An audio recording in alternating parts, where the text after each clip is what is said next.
السلام علیکم ورحمۃ اللہ وبرکاتہ، نحمده ونصلی علی رسولہ الکریم، اما بعد فاعوذ باللہ من الشیطان الرجیم، بسم اللہ الرحمن الرحیم، رب اشرح لی صدری ویسر لی امری واحلل عقدۃ من لسانی یفقہوا قولی۔ تفسیر آیت نمبر 159 سے، ان الذین فرقوا دینہم، بے شک وہ لوگ جنہوں نے الگ الگ کر لیا اپنے دین کو، یعنی جنہوں نے تفرقہ بازی کی، سیدھے رستے سے نکل گئے، دین میں خود ساختہ تعویلیں کی، موشگافیاں کی، خواہشات کی پیروی کرنے کے لیے اصل رستے سے ہٹ کے دوسرے رستے اختیار کر لیے۔ وَكَانُوا شِيَعًا، اور وہ ہو گئے یا بن گئے گروہ، لستا، نہیں ہو تم، منہم، ان میں سے، اور تم سے مراد خطاب کس سے ہے؟ آپ صلی اللہ علیہ وسلم سے۔ فی شیئن، کسی چیز میں، یعنی آپ کا ایسے لوگوں سے کوئی تعلق نہیں۔ انما امرہم الی اللہ، بے شک ان کا معاملہ اللہ کی طرف ہے، یعنی اللہ کے سپرد ہے، اللہ کے حوالے ہے۔ ثم ینبئہم، پھر وہ ان کو بتائے گا، کب؟ قیامت کے دن۔ کیا؟ بما کانوا یفعلون، جو کچھ وہ کیا کرتے تھے، ان کے اعمال کے بارے میں، ان کے کرتوتوں کے بارے میں، ان کی اس تفرقہ بازی کے بارے میں ان کو اللہ تعالی قیامت کے دن آگاہ کر دے گا۔ حذیفہ بن یمان کہتے ہیں کہ نبی صلی اللہ علیہ وسلم نے فرمایا، جماعت المسلمین اور ان کے امام سے چمٹے رہنا۔ میں نے عرض کیا، اگر جماعت بھی نہ ہو، امام بھی نہ ہو تو کیا کروں؟ فرمایا، تو پھر ان تمام فرقوں سے الگ رہنا، خواہ تمہیں درخت کی جڑیں ہی کیوں نہ چبانی پڑیں، یہاں تک کہ تمہیں اسی حالت میں موت آ جائے۔ یعنی اصل دین کو چھوڑ کر پگڈنڈیوں پہ چلنے والے اور جزوی یا فروعی معاملات کو ہوا دینے والے اور ان بنیادوں پر الگ ہونے والے اس لائق نہیں کہ ان کا اتباع کیا جائے یا ان کا ساتھ دیا جائے یا ان کے ساتھ چلا جائے۔ تو ان الذین فرقوا دینہم، دین سے یعنی اصل دین سے، اور اصل دین کیا ہے؟ جیسے یہ پیچھے گزر چکا ہے، جو بنیادی تعلیمات ہیں، ان تعلیمات کو چھوڑ کر ان چیزوں کو اہمیت دینے کی بجائے جو غیر ضروری چیزیں ہیں یا خواہشات کی پیروی یا نفس کی پیروی، اس پر چلنے والے دراصل اصل رستے سے بھٹک جاتے ہیں۔ سورۃ آل عمران 105 میں بھی کیا فرمایا گیا؟ وَلَا تَكُونُوا كَالَّذِينَ تَفَرَّقُوا وَاخْتَلَفُوا، تم ان لوگوں کی طرح نہ ہو جانا جنہوں نے تفرقہ کیا اور اختلاف کیا، مِن بَعْدِ مَا جَاءَهُمُ الْبَيِّنَاتُ، اس کے بعد کہ ان کے پاس کھلی کھلی نشانیاں آ چکی تھی، وَأُولَئِكَ لَهُمْ عَذَابٌ عَظِيمٌ، اور ایسے لوگوں کے لیے بہت بڑا عذاب ہے۔ سوال یہ پیدا ہوتا ہے کہ عموماً انسان اصل دین کا راستہ کیوں چھوڑتا ہے؟ اس کے پیچھے کیا غرض ہوتی؟ یعنی دین کا راستہ تو سیدھا راستہ ہے، کھلی شاہراہ ہے، سمجھ میں آنے والی باتیں، تو ان کو چھوڑ کر اور چیزوں کی طرف کیوں لڑکتا ہے، کیوں ڈھلکتا ہے، یہ کیوں مائل ہوتا ہے؟ اس کے پیچھے کیا نفسیات ہوتی، کیا وجہ ہوتی؟ خواہشات کی پیروی، اور کیا وجہ ہوتی؟ جب عوام الناس یا لوگ جو کچھ کر رہے ہوتے ہیں، میجورٹی جو کچھ کر رہی ہوتی ہے، ان طریقوں کو اختیار کرنا زیادہ آسان لگتا ہے، آباء و اجداد کی پیروی۔ لیکن یہاں جن لوگوں کی بات ہو رہی ہے وہ ہیں من بعد ما جاءہم البینات، یہ وہ لوگ ہیں جن کے پاس کھلی کھلی نشانیاں آ گئیں۔ تکبر اور ہٹ درمی بھی ہوتی ہے، اپنے مفادات کو پروٹیکٹ کرنا، لوگوں سے ڈرتے ہیں، اللہ سے نہیں ڈرتے، دین کی پابندیوں پہ چلنا ان کو مشکل لگتا ہے، کسی کو بھی بلائنڈلی فالو کرنا، وہ صحیح جا رہا ہے یا غلط، بس آنکھیں بند کر کے اس کے پیچھے چل پڑنا۔ نبی صلی اللہ علیہ وسلم نے اپنے بعد امت میں جو اختلافات ہوئے ان کی پیشن گوئی بھی کی تھی۔ آپ نے فرمایا کہ جو میرے بعد زندہ رہے گا وہ بہت سا اختلاف دیکھے گا، یعنی آپ نے پہلے سے خبردار کر دیا تھا۔ فَعَلَيْكُمْ بِسُنَّتِي وَسُنَّةِ الْخُلَفَاءِ الرَّاشِدِينَ الْمَهْدِيِّينَ، تو تم پر کیا لازم ہے، پھر کیا کرو؟ میرے راستے پہ چلو، میری سنت کو فالو کرو، اور خلفائے راشدین کی سنت کو. اور اس دور کو آپ نے کیا قرار دیا؟ خیر الناس قرنی ثم الذین یلونہم ثم الذین یلونہم. اصل میں جتنے بھی فرقے بنتے ہیں اور جتنے بھی اختلافات ہوتے ہیں اس کے پیچھے حب دنیا، حب مال، حب جاہ، حب نفس، حب خواہشات ہوتی ہے کہ انسان اپنی ذات کو یا اپنے نام کو یا اپنے آپ کو اتنا اہم سمجھتا ہے کہ پھر اس کی بڑائی کے لیے دین کی کوئی بھی قدر اور دین کی کوئی بھی چیز قربان کرنی پڑے تو قربان کر دیتا ہے، کوئی بھی چیز چھوڑنی پڑے تو چھوڑ دیتا ہے. آپ صلی اللہ علیہ وسلم نے فرمایا بھیڑوں کے کسی ریوڑ میں، بھیڑوں کا ریوڑ معلوم ہے کیا ہوتا ہے؟ گلہ. بھیڑوں کے کسی ریوڑ میں 2 بھوکے بھیڑیے اتنی تباہی نہیں مچاتے جتنا حب مال یا حب جاہ کسی کے ایمان کو برباد کرتے ہیں. مال کی محبت اور جاہ کی محبت. جاہ کیا ہوتی ہے؟ عہدے اور ذاتی بڑائی کی محبت، جسے حکومت، اقتدار، اختیار. نہیں، حلال بھی واضح ہے، حرام بھی واضح ہے. کچھ امور ایسے ہیں کہ جن کے بارے میں خاموشی اختیار کی گئی ہے بغیر اس کے کہ اللہ تعالیٰ ان کو بھول جائے، لیکن لوگ عموماً جو واضح باتیں ہیں ان کو چھوڑ دیتے ہیں اور آسانیوں کی خاطر ان رستوں پہ چل پڑتے ہیں جو ان کو اصل رستے سے دور لے جانے والے ہوتے ہیں. تو یہاں جو بات میں کر رہی تھی حب جاہ کی، تو جاہ سے مراد کیا ہوتی ہے؟ پاور یا بڑائی. تو یہ چیزیں عام طور پر ملت کے اندر تفرقہ بازی پیدا کرتی ہیں، اس سے لوگ پھٹ جاتے ہیں، ٹوٹ جاتے ہیں، الگ ہو جاتے ہیں.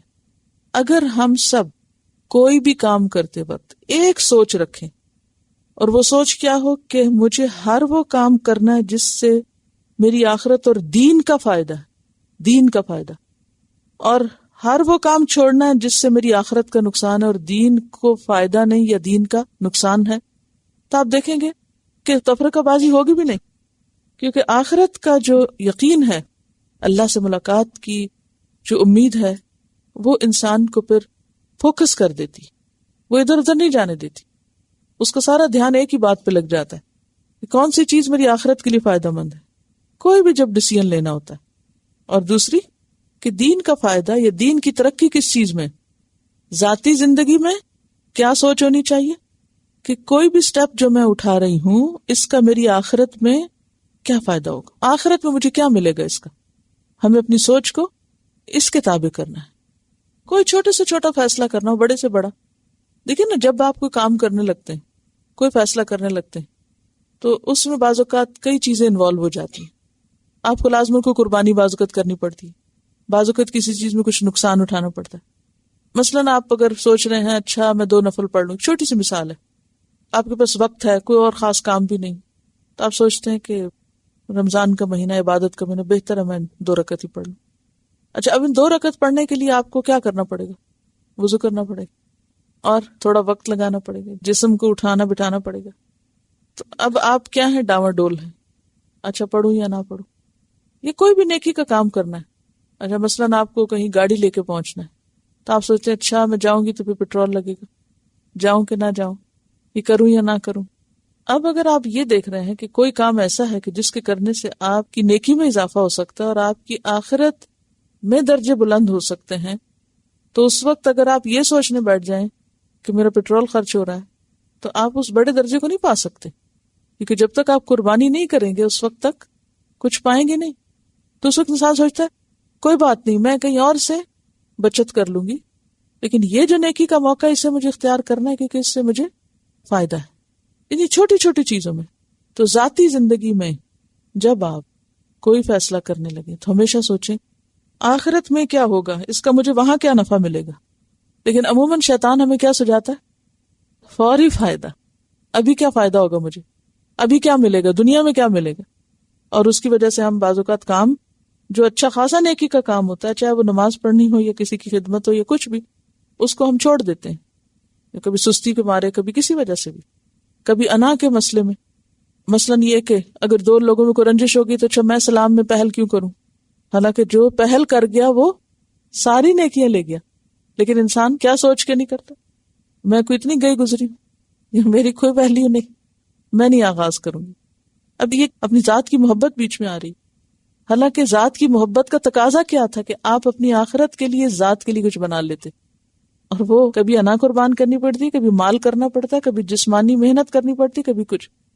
دوسری چیز جو اجتماعی فیصلے ہوتے ہیں، ایک ہوتا نا آپ کی اپنی ذات، اکیلی ذات کا، آپ اپنے اندر ہی سوال جواب اپنے لیے کرتے رہتے ہیں، یہ کروں نہ کروں، یہاں جاؤں یا نہ جاؤں، یہ لکھوں یا نہ، یہ پڑھوں یا نہ، وغیرہ وغیرہ 100 چیزیں آپ سوچتے ہیں جو صرف آپ کی اپنی ذات تک ہوتی ہیں۔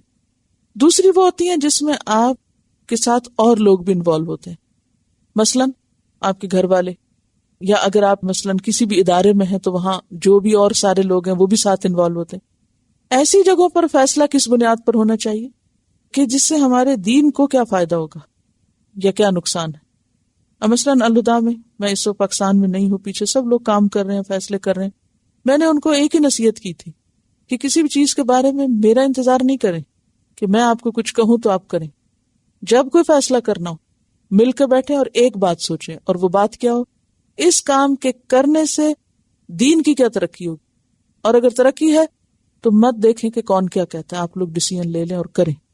اجتماعی فیصلے ہیں نا، جس میں پورے ادارہ انوالو ہوتا ہے، کہ ہمیشہ ایک معیار رکھنا، صرف اور صرف ایک، اگر فائدہ تو کر جائیں، اور اگر دین کا فائدہ نہیں ہے، کسی انڈیویجول کی ذات کا فائدہ ہے، تو پھر وہ بات نہیں، وہ پھر نقصان دہ ہے، پھر ادارہ نیچے جائے گا، اوپر نہیں جا سکتا۔ کیونکہ جو کام اللہ کے لیے شروع کیا گیا ہو، جب تک اس کا معیار درست نہیں ہوگا تو وہ کام ترقی نہیں کر سکتا۔ بہت سے لوگ پوچھتے ہیں نا اتنی جلدی یہ سب کیسے پھیل گیا، کیسے ہو گیا۔ ایک ایک اسٹوڈنٹ کو یہ نصیحت ہے، کچھ بھی کرنا ہو اسی معیار پہ پرکھو۔ کہیں تبلیغ کے لیے جانا ہے، کسی کو کچھ سکھانا ہے، کسی کو کچھ کرنا ہے، تو ذات کے فائدے کو مت دیکھو، اگر اس وقت ذاتی قربانی بھی کرنی پڑی تو کر جاؤ، اپنے آرام کو مت دیکھو، یہ دیکھو کہ دین کے لیے اس کا فائدہ کیا نکلے گا۔ تو اس وقت بعض اوقات انسان تھکا ہوا بھی ہوتا ہے، بعض اوقات مرضی کے خلاف بھی بات ہوتی ہے، بعض اوقات بہت سی مشکلات آتی ہیں، لیکن جب ایک گول ہے نا سب کا، اور وہ دین کو اوپر لانا، نہ کہ کسی کی بھی ذات کو، تو پھر فیصلوں میں مشکل بھی نہیں ہوتی اور قربانی کا جذبہ بھی بڑھ جاتا ہے اور معاملات بہت آسان ہو جاتے ہیں۔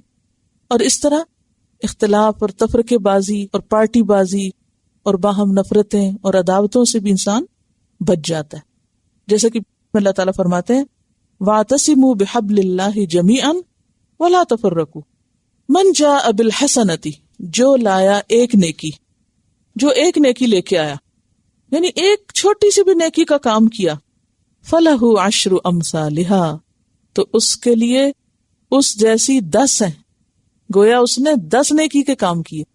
جو ایک نیکی بھی کرے گا 10 گنا اس کا بدلہ پائے گا، اور یہ منیمم ہے۔ جیسے وہ ایک حدیث میں آتا ہے نا، جس نے قرآن کا ایک حرف بھی پڑھا، جیسے الف لام میم میں سے، تو الف اور لام اور میم ایک ایک حرف پہ 10 ہیں، اور الف لام میم پہ 30 نیکیاں بن گئی۔ ومن جاء بالسیئۃ اور جو کوئی لایا برائی، یعنی برائی کا ارتکاب جس نے کیا، فلا یجزا تو نہ بدلہ دیا جائے گا، الا مثلہا مگر اسی کی مانند، اسی کی طرح، وہم لا یظلمون اور وہ ظلم نہ کیے جائیں گے۔ اللہ تعالیٰ کسی پر بھی ظلم نہیں کرے گا، یہ اللہ کی رحمت ہے نا۔ نیکی کرو تو 10 گنا پاؤ، برائی کرو تو بس اتنا ہی برابر، عدل۔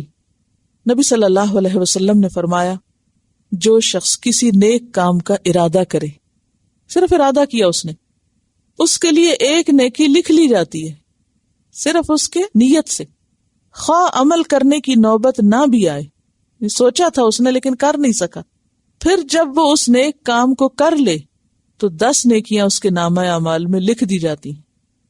اور جو کسی گناہ کا ارادہ کرے، یعنی برے کام کا ارادہ کیا اس نے مگر عمل نہ کرے، تو اس کے لیے بھی ایک نیکی لکھ لی جاتی ہے۔ یہ دیکھیں اللہ کی رحمت، یعنی نیکی کا ارادہ کرے تو بھی نیکی لکھ لی، اور گناہ کا ارادہ کیا اور نہیں کیا، گناہ سے باز آ گئے، اس پہ بھی نیکی لکھی گئی، اور گناہ کرے بھی تو ایک گناہ لکھا جاتا ہے یا اس کو بھی مٹا دیا جاتا ہے، کیونکہ ان الحسنات یذہبن السیئات، انسان وضو کرتا ہے، نماز پڑھتا ہے، اس کی ساتھ ساتھ برائیاں مٹتی جاتی ہیں۔ پھر فرمایا اس عفو و کرم کے ہوتے ہوئے اللہ کے دربار میں صرف وہی ہلاک ہو سکتا ہے جس نے ہلاک ہونے کی ٹھان رکھی ہو، جو بربادی ہونا چاہے پھر وہی ہوگا، ورنہ اللہ کا فضل تو عام ہے۔ یہ متفق علیہ روایت ہے، بخاری اور مسلم کی۔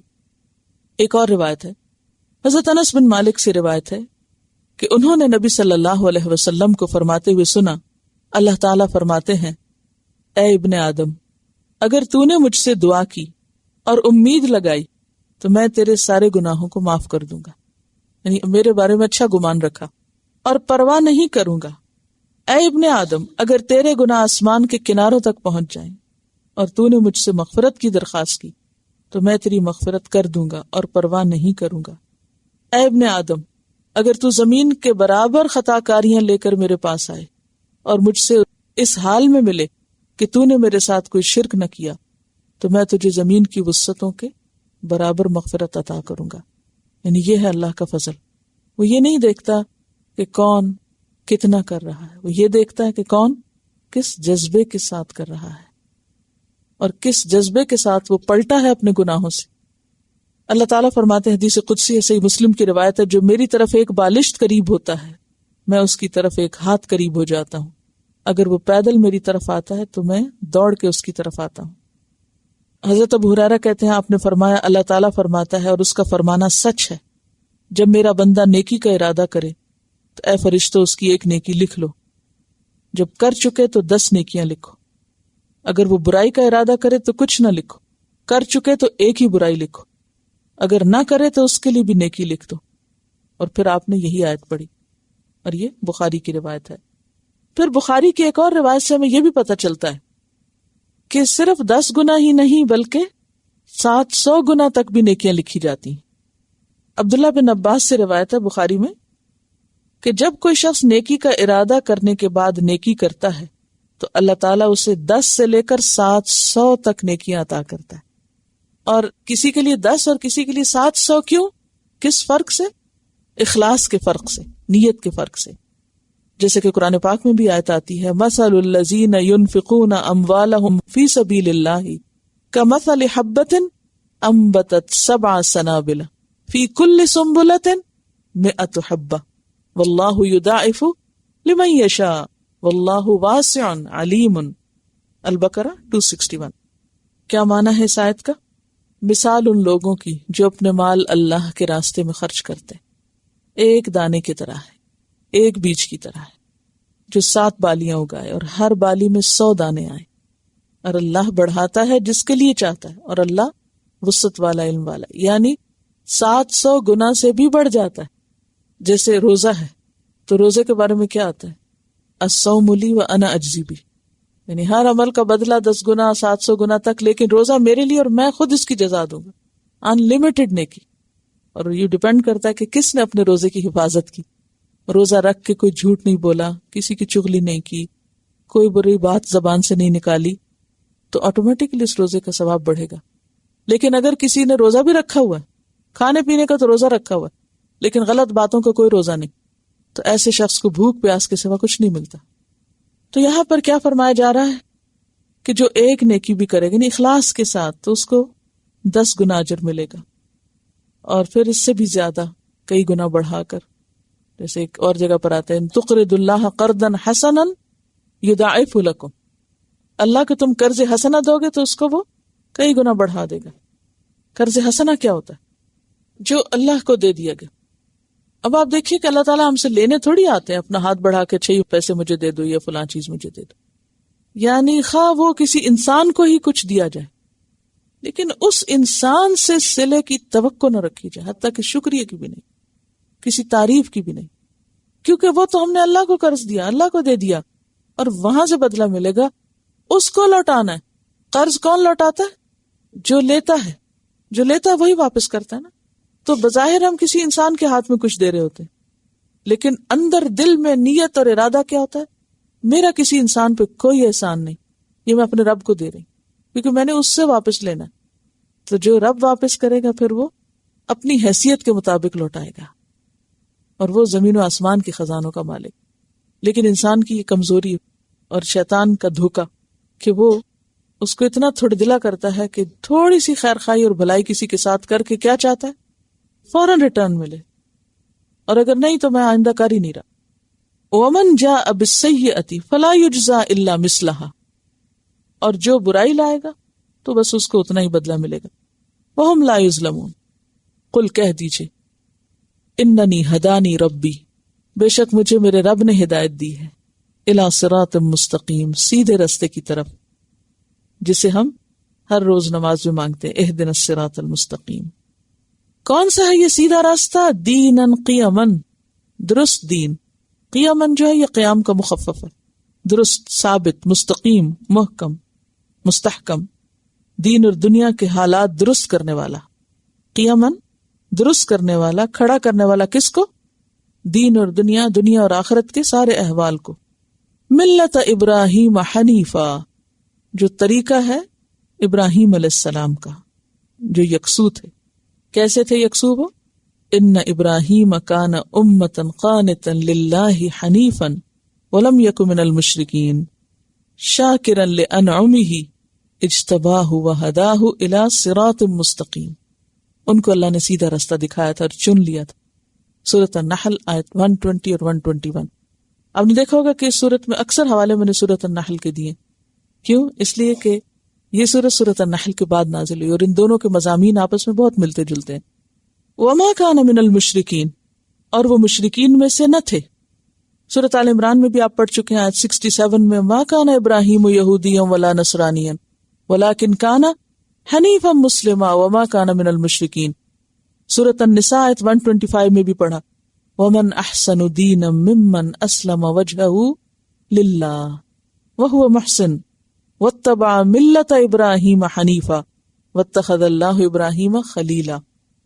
تو نبی صلی اللہ علیہ وسلم سے خطاب ہے، آپ کہہ دیجئے کہ میرے رب نے تو مجھے سیدھا راستہ دکھا دیا ہے، اور وہ سیدھا راستہ کیا ہے؟ دینا قیما ملت ابراہیم حنیفا۔ اور کیا کیا تھا ابراہیم علیہ السلام نے؟ اذ قال لہ ربہ اسلم قال اسلمت لرب العالمین۔ رب کے آگے سر جھکانے کی بات ہے، کہا میں نے جھکا دیا۔ اور ومن یرغب عن ملت ابراہیم الا من سفہ نفسہ وَلَقَدِ اصْطَفَيْنَاهُ فِي الدُّنْيَا وَإِنَّهُ فِي الْآخِرَةِ لَمِنَ الصَّالِحِينَ۔ تو ابراہیم علیہ السلام ہی کی مثال کیوں دی گئی، حالانکہ سارے پیغمبر سیدھے راستے پر تھے؟ وجہ توحید پر تھے، توحید کے علمبردار تھے، توحید پر اپنی اولاد کو قائم رکھا، توحید کے لیے انہوں نے ساری قربانیاں کی، یعنی وہ سمبل ہے توحید کا ایک طرح سے۔ کیونکہ ابراہیم علیہ السلام کو سب مانتے بھی ہیں، اہل مکہ بھی مانتے تھے، یہود بھی مانتے تھے، نصارہ بھی مانتے تھے۔ تو جب تم سب مانتے ہو تو پھر ان کی پیروی بھی کرو، لیکن پیروی کرنے میں محمد صلی اللہ علیہ وسلم اور آپ کی امت آگے ہے، یعنی ریشنل تھنکنگ کے ذریعے انہوں نے توحید کو ثابت بھی کیا تھا۔ جب سورج چاند ستارہ دیکھا، قل کہہ دیجئے، کون؟ نبی صلی اللہ علیہ وسلم سے خطاب، کیا کہہ دیجئے؟ ان صلاتی، بے شک میری نماز، و نسکی، اور میری قربانی۔ نسک کا لفظی معنی ہوتا ہے عبادت، پرستش، ہر وہ عبادت اور اطاعت جو اللہ کے قرب کا ذریعہ بنے، لیکن اس کے بعد اسے قربانی کے معنی میں بھی لیا گیا۔ اور قربانی کا معنی کیوں کیا گیا؟ اس سے قربانی قرب کا ذریعہ بنتی ہے۔ ان صلاتی و نسکی و محیای و مماتی، اور میری زندگی اور میری موت، میرا مرنا، للہ رب العالمین، اللہ رب العالمین کے لیے۔ کیونکہ اسلام کی اہم پہچان کیا ہے؟ توحید، اور توحید کے لیے اخلاص، نیت کا بھی، کہ ہر کام اللہ کے لیے ہو، خواہ وہ جسمانی عبادت ہو یا مالی عبادت، کیونکہ صلاۃ جسمانی عبادت ہے اور نسک مالی عبادت، اور محیا آغاز ہے اور ممات انجام ہے، یعنی میں اسی کے لیے جیوں، اسی کے لیے مروں۔ للہ رب العالمین، جو سارے جہانوں کا رب ہے، لا شریک لہ، جس کا کوئی شریک نہیں، وبذالک امرت، اور اسی کا مجھے حکم دیا گیا ہے۔ کس کو؟ نبی صلی اللہ علیہ وسلم کو۔ وانا اول المسلمین، اور میں سب سے پہلا مسلمان ہوں، یعنی میں سب سے آگے بڑھ کر، سب سے پہلے خود اس کے آگے جھکنے والا ہوں۔ اب دیکھیے کہ یہ جو اسلام کا اقرار ہے یہ سارے پیغمبروں نے کیا۔ مثلا نوح علیہ السلام نے فرمایا وَأُمِرْتُ أَنْ أَكُونَ مِنَ الْمُسْلِمِينَ، سورۃ یونس میں آتا ہے۔ ابراہیم علیہ السلام نے کیا کہا؟ اسلمت لرب العالمین۔ ابراہیم اور یعقوب علیہ السلام نے اپنی اولاد کو کیا وصیت کی؟ فَلَا تَمُوتُنَّ إِلَّا وَأَنْتُمْ مُسْلِمُونَ۔ حضرت یوسف علیہ السلام کی دعا کیا تھی؟ توفنی مسلمہ. عیسیٰ علیہ السلام نے اپنی قوم سے کیا کہا؟ فعلیہ توکلوا ان کنتم مسلمین. عیسیٰ علیہ السلام سے حواریوں نے کیا کہا؟ واشہد باننا مسلمون. اور ہم سب کے لیے کیا کہا گیا؟ ہو سماکم المسلمین، اس نے تمہارا نام مسلمان رکھا. من قبل وفی ھذا، پہلے بھی اور اب بھی. تو ہم سب کو بھی اپنی پہچان کس سے کرانی چاہیے؟ مسلمان، بس صرف مسلمان. اکثر لوگ فرقہ واریت کی باتیں کرتے ہیں اور پوچھتے ہیں کہ کون ہے آپ. جب انہیں کہا مسلمان تو مانتے ہی نہیں. یعنی اب حال یہ ہو گیا ہے جو اصل دین ہے وہ غریب ہو گیا، اجنبی ہو گیا. وہ کسی کی سمجھ میں ہی نہیں آتا کہ صرف مسلمان بھی کوئی چیز ہوتی ہے، سابقے اور لاحقے جب تک نہ ہو. ناراض ہو جاتے ہیں کہ یہ بھی کوئی بات ہے، بھلا یہ ایک نیا ہی فرقہ ہے. کیونکہ وہ کسی کے جو نہ رہے، صرف اللہ کے بن گئے تو پھر ہاتھ سے تو سب کے گئے. وَأَنَا أَوَّلُ الْمُسْلِمِينَ. اور آپ کے پیچھے آپ کی ساری امت کا یہ حکم ہے کہ وہ اسلام کے اظہار میں انتظار نہ کرے. جب بھی اللہ کا کوئی حکم آئے، انا اول المسلمین، سب سے پہلے میں خود کروں گا. انسان فوراً آگے بڑھ جائے. اذ قال له ربه اسلم قال اسلمت لرب العالمین، فوراً سر جھکا دے. یہ جو نہ جھکنا ہے نا، اس میں پھر کیا ہوتی؟ انا آڑے آ جاتی ہے، مفادات آڑے آ جاتے ہیں، کئی قسم کی چیزیں انسان کے سامنے ہوتی ہیں. ان سب کو پیچھے کر کے نہیں، رب کا حکم ہے، میرا سر جھک گیا. قل اغیر اللہ ابغی ربا، کہہ دیجئے کیا اللہ کے سوا میں کوئی اور رب تلاش کروں؟ یعنی اگر میں اس کا نہیں تو کسی اور کو مانوں. اور بدترین معبود کیا ہے؟ انسان کا اپنا نفس ہے. یعنی اللہ کو چھوڑ کے کسی اور کی پیروی کروں، کسی اور کا حکم مانوں. وَهُوَ رَبُّ كُلِّ شَيْءٍ، حالانکہ وہ رب ہے ہر چیز کا. ہر چیز کو اس نے پیدا کیا، وہی پال رہا ہے، وہی اس کو بڑھا رہا ہے، نشو نما دے رہا ہے، اسی کی طرف سب کا انجام ہے.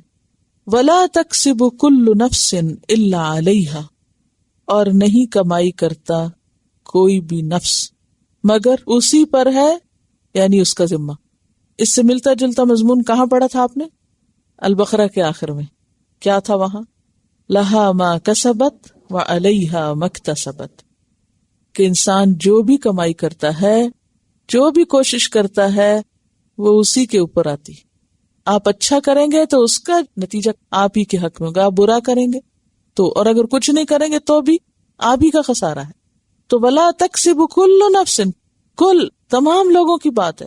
کوئی بھی شخص جو بھی کوئی کمائی کرے گا، اچھی کرے گا بری، اس کی ذمہ داری اسی پر ہے. جیسے کہ سورۃ الطور میں آتا ہے آیت 21، کل امرئ بما کسب رہین. المدثر میں آتا ہے 38، کل نفس بما کسبت رہینا، ہر شخص اپنے کیے کے بدلے رہن میں ہے. ہر کوئی اپنے کیے کے عوض پکڑ میں ہے، جو کچھ کر رہا ہے وہیں پر کھڑا ہوگا. ولا تزر وازرۃ وزر اخرى، اور نہ بوجھ اٹھائے گا کوئی بوجھ اٹھانے والا کسی دوسرے کا بوجھ. کوئی کسی کے گناہ اپنے سر نہیں لے گا، کوئی کسی کی ذمہ داری قبول نہیں کرے گا. اس لیے کبھی کسی کو بلائنڈلی فالو نہ کریں کہ آپ یہ کہیں اچھا وہ کر رہا ہے تو میں بھی اس کے پیچھے لگ کے کر لوں. کل قیامت کے دن آپ کو اپنی ذمہ داری خود قبول کرنی پڑے گی، دوسرا نہیں قبول کرے گا. کوئی یہ نہیں کہے گا ہاں اللہ تعالیٰ اس کا گناہ مجھے دے دیں کیونکہ واقعی میں نے اس کو بھٹکایا تھا. شیطان بھی کیا کہے گا؟ فلا تلومونی ولوموا انفسکم، میں نے تو تمہیں دعوت دی تھی، تم نے دعوت قبول کر لی، لہٰذا مجھے نہیں ملامت کرو، اپنے آپ کو کرو. کیوں پیچھے لگے تھے؟ کس نے کہا تھا؟ تو ولا تزر وازرۃ وزر اخرى. سورۃ العنکبوت آیت 13 میں آتا ہے وَلَيَحْمِلُنَّ أَثْقَالَهُمْ وَأَثْقَالًا مَعَ أَثْقَالِهِمْ، وہ ضرور اٹھائیں گے اپنے بوجھ اور اپنے بوجھوں کے ساتھ کچھ اور بوجھ. بھٹکانے والوں کے بوجھ بھی اٹھائیں گے اور اپنے بھی اٹھائیں گے. بھٹکنے والے تو صرف اپنا بوجھ اٹھائیں گے نا، لیکن بھٹکانے والے ان کا بھی اٹھائیں گے جن کو انہوں نے بھٹکایا.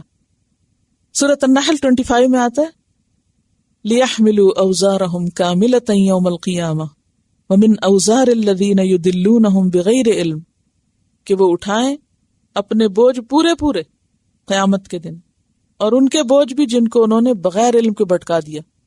یعنی اگر ایک انسان بغیر علم کے خود بھٹک رہا ہے اور اوروں کو بھی بھٹکا رہا ہے تو اپنی اور جن کو بھٹکایا ان سب کی ذمہ داری اس کو اٹھانی ہوگی. ثم الى ربکم مرجعکم، پھر اپنے رب کی طرف تم سب لوٹو گے. سب کا پلٹنا اپنے رب کی طرف ہوگا. فَيُنَبِّئُكُمْ پھر وہ تم کو بتائے گا بِمَا كُنْتُمْ فِيهِ تَخْتَلِفُونَ ان چیزوں کے بارے میں جن میں تم اختلاف کرتے رہے، یعنی اصل صراط مستقیم کو چھوڑ کے جن پک ڈنڈیوں پہ تم چلتے رہے، ادھر ادھر بٹکتے رہے اور آپس میں ان کی بنیاد پہ لڑتے رہے اور اختلاف کرتے رہے. قیامت کے دن اللہ بتا دے گا حق پہ کون تھا اور غلط کار کون. جیسے سورۃ آل عمران آیت 55 میں آتا ہے ثم الی مرجعکم فاحکم بینکم فیما کنتم فیہ تختلفون پھر میری طرف تم سب کو واپس آنا ہے، کوئی نہیں بھاگ سکے گا، پھر میں فیصلہ کروں گا تمہارے درمیان ان معاملات میں جن میں تم اختلاف کرتے رہے ہو. تو کیا سیکھا اس آیت سے آپ نے؟ غیر اللہ ابغی ربا، ایک رب کی طرف یکسو ہونا. رب کون ہوتا ہے؟ خالق، مالک، رازق. مجھے پیدا میرے رب نے کیا، میں اسی کی ملکیت ہوں اور میرا رزق بھی اس کے ہاتھ میں. جب انسان اللہ ہی کو سب کچھ سمجھتا نا، ربوبیت یعنی صرف اسی سے ساری اس کی توقعات وابستہ ہوتی ہیں، تو تب انسان اس کی عبادت کر سکتا ہے. اسی لیے الحمدللہ رب العالمین الرحمن الرحیم مالک یوم الدین ایاک نعبد و ایاک نستعین. جب رب تو ہے تو عبادت بھی تیری ہی ہوگی، پھر ادھر ادھر نہیں انسان بھٹکتا. اور اختتام پر یہ بتا دیا گیا کہ پھر جو کرو گے اپنا ذمہ خود اٹھاؤ گے. وَهُوَ الَّذِي اور وہ اللہ وہ ذات ہے جَعَلَكُمْ جس نے بنایا تم کو خلائف الارض زمین کے خلیفہ. خلائف خلیفہ سے، خلیف کس کو کہتے ہیں؟ پیچھے آنے والا، جانشین، یعنی ایک کے بعد ایک جنریشن جو آتی. تمہیں خلائف بنایا یعنی سب کٹھے نہیں آئے بلکہ ایک جنریشن جاتی اور پھر اس کے بعد ایک اور آ جاتی. وَرَفَعَ بَعْدَكُمْ فَوْقَ بَعْدٍ دَرَجَاتٍ اور بلند کیے تم میں سے بعض کے بعض پر درجے، بعض کو بعض پر درجے عطا کیے. یہ اللہ تعالیٰ کا کریشن پلان ہے جس کو کوئی تبدیل نہیں کر سکتا. کیا ہے کریشن پلان؟ کہ سب اکٹھے نہ آئیں دنیا میں اور سب ایک جیسے نہ ہوں. یعنی جس طرح اللہ تعالیٰ نے کچھ لوگوں کو پہلے بھیجا، پھر اس کے بعد کسی اور کو، پھر اس کے بعد اب یوں سمجھے جیسے انسانوں کا کیو لگا ہوا نا، اور ہر ایک اپنی باری پر دنیا میں اتر رہا، اور پھر اس کا جو سٹیٹس ہے یا جو اس کی حیثیت ہے یا جو کچھ اس کو ملا ہے اس کو بھی اللہ نے خود ڈیسائیڈ کیا ہے، اور ہر ایک کو اپنی مرضی کے مطابق مختلف نعمتیں عطا کی ہیں.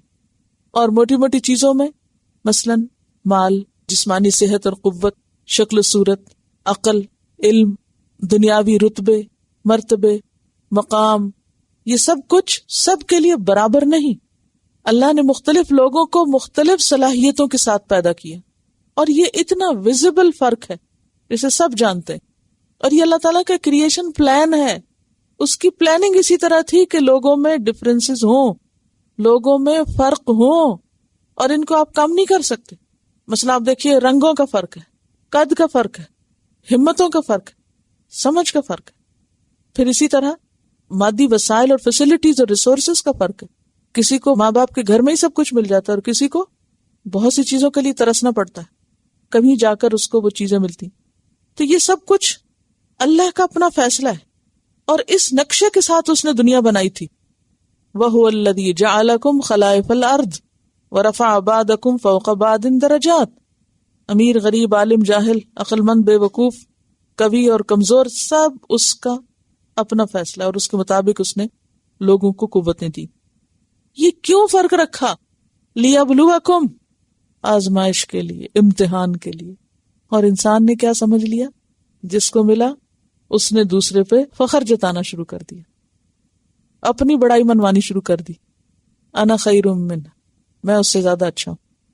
کسی کو اگر جسمانی طاقت زیادہ مل گئی تو وہ اکڑ میں پڑ گیا، کسی کے پاس مال زیادہ ہو گیا تو وہ بگڑنے لگا، کسی کے پاس سوچ سمجھ کی زیادتی ہوگی تو وہ آسمان پہ اڑنے لگا اور دوسروں کو حقیر سمجھنے لگا، وہ اپنے فلسفے بگاڑنے لگا. یہ اس لیے تھوڑی ملا تھا، یہ تو سب امتحان کے پرچے تھے. لِيَبْلُوَكُمْ تاکہ تمہاری آزمائش کرے. جس کے پاس ہے اس کا بھی امتحان ہے، اور جس کے پاس نہیں اس کا بھی امتحان ہے. لِيَبْلُوَكُمْ فِي مَا آتَاكُمْ جو بھی اس نے تمہیں دیا اس سب میں تمہارا امتحان ہو رہا ہے. کیا امتحان ہو رہا ہے؟ صبر اور شکر کا، کہ جس کو ملا ہے وہ شکر گزار ہے یا نہیں، اور جس کو نہیں ملا وہ صبر کرتا ہے یا نہیں، وہ اللہ کے فیصلوں پہ راضی ہے یا نہیں، اور جس کو جو ملا وہ اس کو خرچ کہاں کرتا ہے، استعمال کس راستے میں کرتا ہے، اور دوسرے انسانوں کو کتنا حق دیتا ہے. لیکن شیطان نے کیا وار کیا انسان پہ؟ اس کو الٹی پٹی پڑھائی. اس نے کہا یہ سب تو تمہارے علم کی وجہ سے تم کو ملا، اور تمہارے زور بازو کا نتیجہ ہے، اور تمہاری قوت اور تمہاری سمجھ اور تمہاری قابلیت اور تمہاری ذہانت اور لیاقت، تم جینیس تھے اس لیے تمہیں یہ سب کچھ ملا. انسان نے سارا کریڈٹ خود لینے کی کوشش کی، حالانکہ یہ دین کسی اور کی تھی. جس کو ملا اس لیے نہیں ملا تھا کہ وہ اپنے جیسے دوسرے انسانوں کو حقیر اور بے وقوف سمجھنے لگے اور ان کو کوئی اہمیت ہی نہ دے. تو جو بھی ملا، خواہ علم ہو، صحت ہو، مال ہو، عہدہ ہو، کچھ بھی ہو، سب آزمائش کہ اس کا استعمال کیسے کرتے ہو. اور یاد رکھو یہ ہمیشہ کے لیے نہیں ہے. ان ربک سریع العقاب، بے شک تیرا رب بہت جلدی دینے والا ہے عذاب. عقاب عقوبت، سزا عذاب کے لیے استعمال ہوتا. تیرے رب کی پکڑ بھی دور نہیں. وَإِنَّهُ لَغَفُورٌ الرحیم، اور بے شک وہ البتہ غفور الرحیم بھی ہے. اسی لیے تو مہلت دیتا رہتا ہے انسانوں کی ساری بدمستیوں کو دیکھتے ہوئے بھی. اور اس آزمائش کے بارے میں قرآن پاک میں بہت سی جگہوں پر اس کا ذکر آتا ہے. سورۃ محمد آیت 31 میں آتا ہے وَلَنَبْلُوَنَّكُمْ، ہم ضرور آزمائیں گے تم کو، حَتَّى نَعْلَمَ الْمُجَاهِدِينَ مِنْكُمْ وَالصَّابِرِينَ وَنَبْلُوَ أَخْبَارَكُمْ. سورۃ الرعد میں آتا ہے وَإِنَّ رَبَّكَ لَذُو مَغْفِرَةٍ لِلنَّاسِ عَلَى ظُلْمِهِمْ وَإِنَّ رَبَّكَ لَشَدِيدُ الْعِقَابِ. کہ اللہ تعالیٰ غلط کاریوں کے باوجود اگر انسانوں کو نہیں پکڑتا تو اس لیے کہ وہ بہت رحمت والا ہے، وہ مہلت دیتا جا رہا ہے. اور یہ بھی انسان یاد رکھے کہ ایک وقت ہے مہلت کا، اس کے بعد اس کی مہلت ختم ہو جاتی ہے. جب ٹائم پیریڈ ختم ہوتا تو بس اینڈ ہو گیا، پھر سزا کا وقت آتا ہے. ابھی امتحان کا وقت ہے، کل نتیجے کا دن ہے، نتیجہ کل سامنے آئے گا. یہاں پر آ کر سورۃ الانعام ختم ہوئی جو ایک خطبے میں نازل ہوئی تھی، اور آپ نے کتنی سٹنگز میں پڑھی اور پھر بھی تھک گئے. میں جو پچھلے دنوں میں اس کو تیار کر رہی تھی تو میں سوچ رہی تھی کہ ایک دن کا لیسن بھی بھاری ہو جاتا ہے بعض اوقات، اس کو صحیح طرح سمجھا جائے اور پھر اس کو آگے ڈیلیور کیا جائے، سمجھایا جائے، کوئی چیز ایسی نہ رہ جائے کہ میسج کنوے نہ ہو. تو نبی صلی اللہ علیہ وسلم پر کتنی بڑی ذمہ داری تھی کہ ایٹ اے ٹائم، ایک ہی وقت میں یہ ساری اتاری گئی، لازماً آپ کو یاد بھی کرنی تھی اور پھر آگے پہنچانی بھی تھی اور ایز اٹ از پہنچانی تھی. اور چونکہ اس کا مضمون جو ہے، یعنی سورت کا جو مضمون ہے وہ توحید کی دعوت اور شرک کا رد ہے، جو قرآن پاک کا سب سے اہم ترین ٹاپک، سب سے پہلا سبق، اور زوردار انداز میں اس سورت میں شرک کو رد کیا گیا اور اللہ تعالیٰ کی قدرت کی بے شمار دلیلیں دی گئیں، مختلف نعمتوں کی یاد دہانی کرائی گئی. اور تقریباً سورت کا جو 30% ہے وہ صرف اور صرف توحید ہی کے موضوع پر ہے اور شرک کے رد میں ہے. 49 آیات 165 میں سے شرک کے رد میں آئی ہیں، اور بے شمار دلائل توحید ہیں اس سورت میں. خلاصہ یہی ہے اس سورت کا. اور آخر میں صراط مستقیم کی ڈیفینیشن بتا دی گئی کہ جو اخلاص پر مبنی شرک سے پاک، اللہ تعالیٰ کے واضح احکامات پر مبنی راستہ ہے جس پر عمل کرنا سراسر انسان کے فائدے میں. اب دیکھیے کہ جو آخری آیات میں احکامات دیے گئے، یہ وہ بنیادی طریقے ہیں، اگر کسی معاشرے کے اندر لوگ ان کی پابندی کر لیں تو یقیناً ایک پرامن معاشرہ قائم ہو سکتا ہے. جس معاشرے کے افراد کے یہ اخلاق ہو جائیں جو یہاں بیان کیے گئے. اور آپ دیکھیے کہ ابھی یہ مکی صورت ہے، مدنی نہیں کہ جہاں احکامات دیے جا رہے ہیں، لیکن پرنسپلز دے دیے گئے، اصول سب دے دیے گئے. اور ایک اور بھی آپ دیکھیے کہ کس طرح سورت کا آغاز کتنے زوردار طریقے سے ہوتا ہے اور پھر اختتام پر آ کر سارے احکامات کا خلاصہ ہوتا ہے. اور اس انداز میں ہر سورت مکمل ہوتی ہے کہ دل پر ایک اثر چھوڑ جاتی، ایک پورا اثر رہ جاتا ہے انسان کے اوپر، ایک پورا میسج انسان کو مل جاتا ہے کہ کیا کرنا اور کیا نہیں، کیا درست ہے اور کیا غلط. یہ جو بات یہاں آخر میں آئی نا کہ تم میں سے بعض کو بعض پر درجے عطا کیے، یعنی انسانوں میں سے کسی کو بڑا کسی کو چھوٹا بنایا، اور بعض کو بعض کے کام کا بنایا، بعض کو بعض کا مددگار بنایا. جو مدد لینے والے ہیں وہ بھی محتاج ہیں اور جو دے رہے ہیں وہ بھی ضرورت مند ہیں. تو سارے انسان ہی محتاج ہیں، صرف محتاجی سے پاک ایک ہی ذات ہے. اور اس میں بھی بنیادی طور پر توحید ہی کا سبق ملتا ہے کہ وہ صرف ایک اللہ کی ذات ہے، ہر مدد سے بے نیاز ہے. یا ایھا الناس انتم الفقراء الی اللہ واللہ هو الغنی الحمید. ان احکامات کو لکھ کر ایک الگ کاغذ پر وقتاً فوقتاً ان کو دہراتے رہنا چاہیے کہ ان کے جو تقاضے ہیں کیا وہ میں پورے کر رہی ہوں.